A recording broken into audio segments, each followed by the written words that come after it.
Assalamualaikum warahmatullahi wabarakatuh. Di sini saya Fahmi Syahbudin dari HPIC.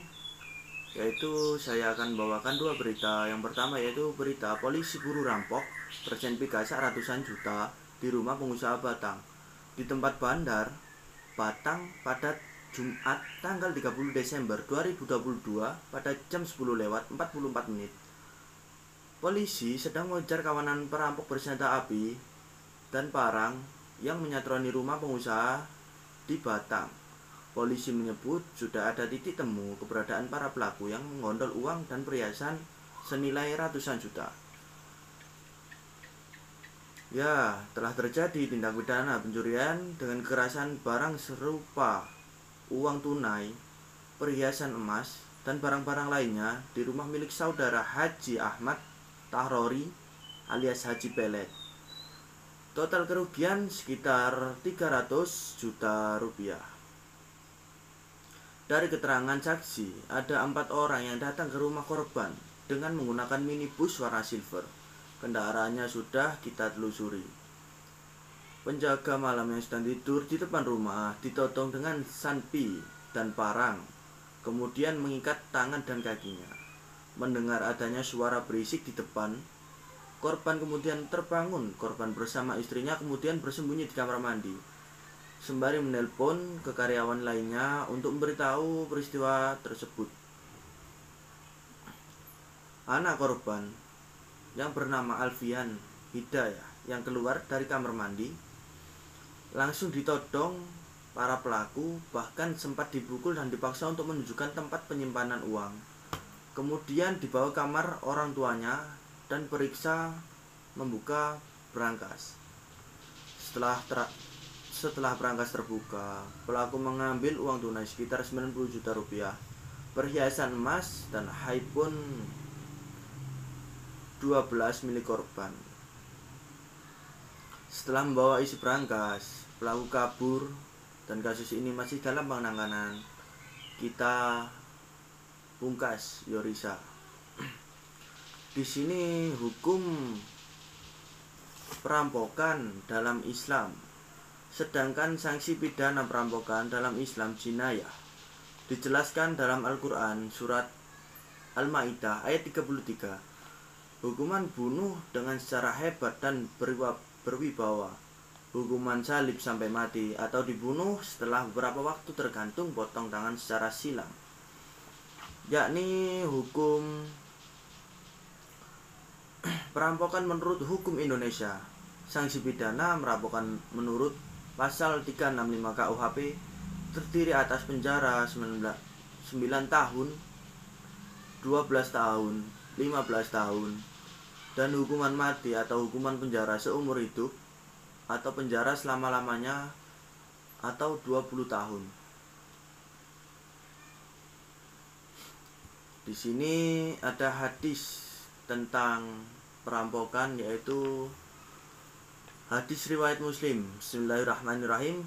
An Abi Hurairah radhiyallahu an qala ja'i rajula ila Rasulillah sallallahu alaihi wasallam, ya Rasulullah sallallahu ara'aita in ja'a rajulu yarridu uhada mali qala fala taqtihi malaka qala ara'aita in qatalani qala qatilaf qala ara'aina in qasani qala fa anta syahida qala ara'aita in qataltuh qala huwa fi nur rawahil Muslim.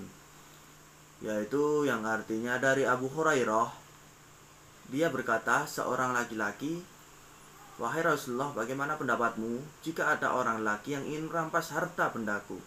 Dan beliau menjawab, jangan kamu berikan hartamu kepadanya. Laki-laki itu bertanya lagi, lalu bagaimana jika hendak membunuhku?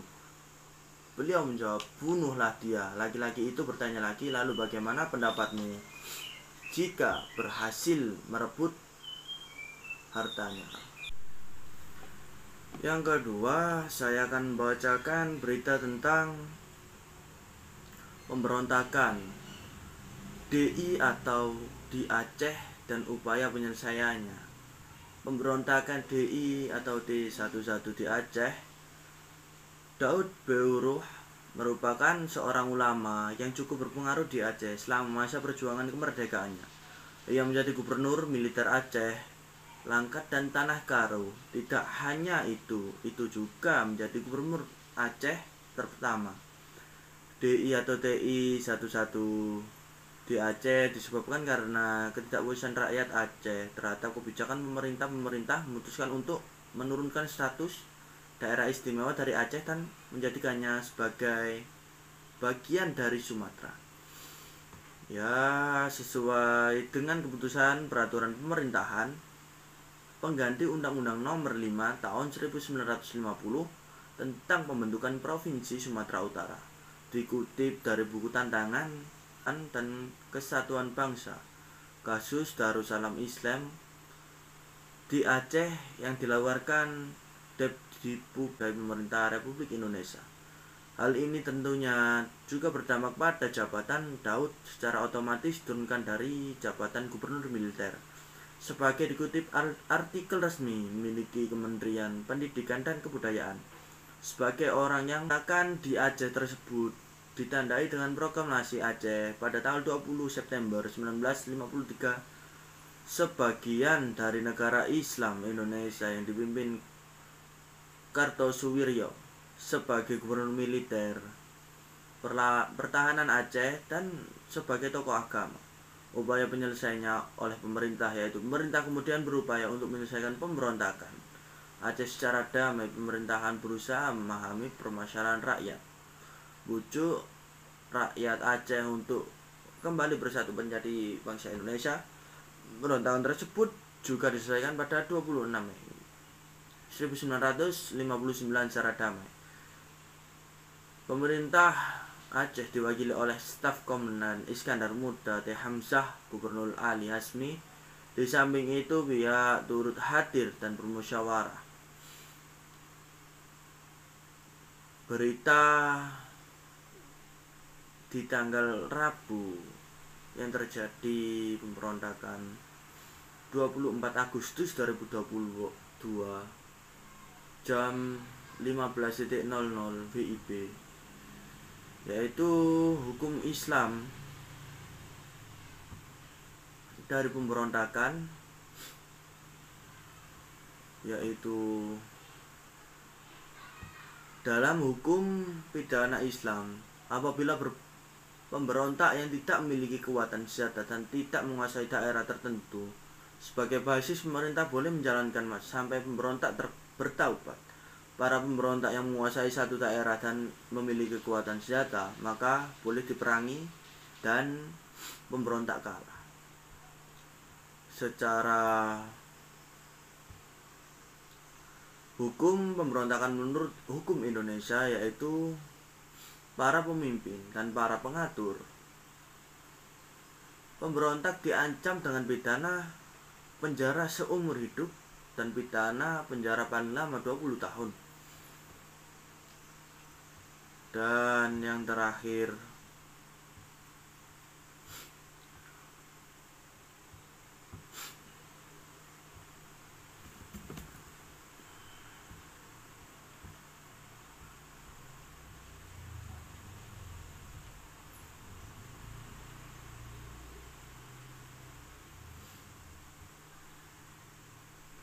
hadis dari pemberontakan tersebut, yaitu waqala sallallahu alaihi wasallam, ma min danbi ajdaru min an yu'ajalu Allahu uqubaki li sahibihi fi dunya ma'ama yudakharu lahu fil